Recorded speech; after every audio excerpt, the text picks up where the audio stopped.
నమస్తే, నేను మీ ఈశ్వర్. ఈ6 న్యూస్కి స్వాగతం. వార్తల్లోని ముఖ్య అంశాలు: ప్రజా సమస్యలపై పోరాడేది ఎర్ర జెండే అని, సమస్యల పరిష్కారం కోసం నిరంతరం సిపిఎం సమరశీల పోరాటాలు నిర్వహిస్తుందని సిపిఎం జిల్లా కార్యదర్శి వర్గ సభ్యులు అతిమేల మాణిక్ అన్నారు.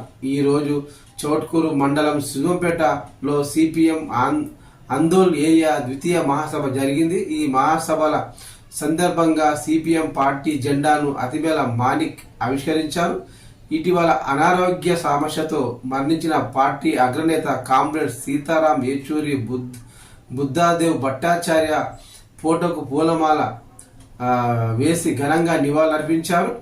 ఈ మహాసభలో Andol area convener D Vidyasagar, Choutkur మండల బాధ్యులు నాగభూషం, నాయకులు సురేష్, రాములు, ప్రభాకర్, శ్రీశైలం, మహేష్, శ్రీను, కృష్ణ, అందోల్, పుల్కల్, వట్టిపల్లి, హత్తుర మండలాల శాఖ కార్యవర్గ సభ్యులు, కార్యకర్తలు అధిక సంఖ్యలో పాల్గొని నివాళులర్పించారు.